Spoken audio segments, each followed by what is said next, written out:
I want it. What is up? What is up? What is up? This is your boy Aviator Q. Typically having fun playing video games, but I saw some stuff on X and I had a comment on it. As you can see, I got Sneako up here. So let's get right into it. Let's listen to what he has to say. I'm very excited to see what Zohran does in the next coming months. It's like the most controversial subject on X, on Twitter right now. Matt Walsh was talking, called me what did Matt Walsh call me? He called me an absolute moron. But he's bought and sold by Ben Shapiro. Matt Walsh, you can't talk about foreigners when you're owned by a foreigner. Your boss is literally a Mossad spy. So before you complain, I don't know Mamdani saying defund the police. I don't agree with his socialist takes. I don't agree with him supporting transgenders. Why are you looking around when you say that? Children, if he does, I'm completely against that. But the most important issue to me is somebody who's anti-Zionist right now. And if he's a real New Yorker and he has a vision for the city that aligns with real New Yorker, people, then I wish him the best of luck. Does it make me a socialist? No. Does that make me a queer liberationist? No. But I think Matt Walsh should shut the fuck up. Quit your job. If you're going to talk about foreigners, stop working for an Israeli spy. All right, then we can have this conversation. And right now, it just seems like a whole bunch of yap. Okay. All right. So that's what he said.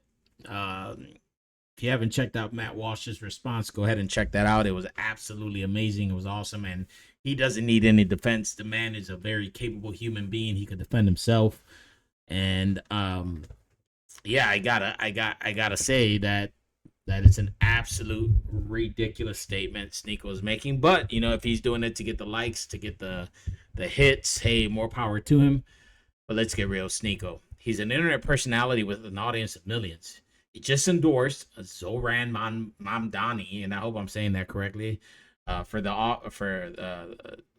become mayor in New York. You don't know, he's Mamdani is a self-proclaimed democratic socialist. That's right, a socialist in 2025 and in New York City of all places. And this is during a time where the economy there is fragile. Businesses are struggling to survive, and the families are barely affording rent because of the Biden policies in the past. So while we're trying to fix all this guy wants to come in. Now, why would Sneako endorse him? Well, he's going to endorse Mamdani not because he supports his policies. In fact, he admitted it on record that he disagrees with Mamdani's stances on transgender surgeries for minors, good, and other core progressive issues. No, he simply endorsed him for one reason, because in his own word, Mamdani was the only non-Zionist candidate. Let's call this what this is. It's grievance politics. He didn't vote for ideas. He voted out of spite. That's not leadership. That's ideological vandalism. Let's look at what Mamdani actually stands for, because when you cast a vote, you're not just supporting a person, you're endorsing that platform. Mamdani, he wants to raise the state income taxes by 2% on anyone earning over $1 million. He wants to jack up corporate taxes from 7.25% to 11.5%, on par with New Jersey. Yeah, you heard that right. It's the same New Jersey that firms are fleeing from in droves. I'm going to pause here. I'm not from New York. I was raised in Chicago. I was born on the island of Puerto Rico. But silly is silly. He wants to overhaul property taxes in a way that intentionally targets whiter and wealthier neighborhoods, a policy already under federal scrutiny for racial discrimination. He wants to spend over $10 billion, that's right, billion with a B, with the Bravo, on rent cancellation, public housing, and city-run services like grocery stores. City-run grocery stores. All funded, you guessed it, by other people's money, i.e. me. You, the normal Joe. These aren't just ideas. These are policies that threaten to cripple what's left of New York's economic engine. Small businesses, job creators, and middle-class families, they're going to bear the cost.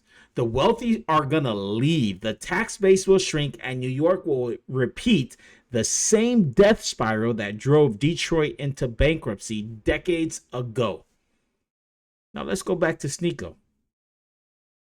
After Matt Walsh rightly called his endorsement idiotic,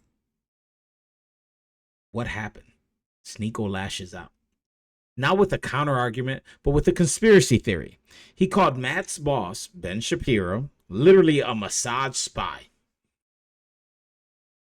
Whether or not that's true or not, it's anti-Semitic drivel. I don't think it's true. It's a kind of baseless garbage that discredits any legitimate criticism Sneako could have raised. But it gets worse. Sneako tried to score cheap identity points by calling Zohran Mamdani a real New Yorker. Really? Mamdani was born in Uganda. Not an issue there. I have no issues with people being born anywhere. Like I said, I was born in Puerto Rico. I came to the States. It is what it is. It's not a big deal. He was raised in multiple countries, and he only became a U.S. citizen a few years ago. But he's trying to change the very fabric of our governance, of our democracy, of our republic. So meanwhile, he's pushing policies that are going to reshape the very foundation of that city. Policies that Sneako doesn't even agree with. And let's talk about hypocrisy. Sneako attacked Matt Walsh for having a foreign boss while openly supporting Mamdani, a man whose economic blueprint mirrors failed economic socialism. So is being foreign only a problem when you're conservative? Or wait a minute, is it only a problem when you're Jewish? That's the question that Sneako doesn't want to answer. What's really happening here is so clear, it's crazy. Sneako is weaponizing culture war, outrage, while ignoring the real simple impact or the real life impact of the candidate he endorses. He pretends to be anti-establishment, but in doing so, he's promoting the most radical, system-altering ideas on the ballot. Ideas that will destroy wealth creation, punish success, and deepen dependency on the government.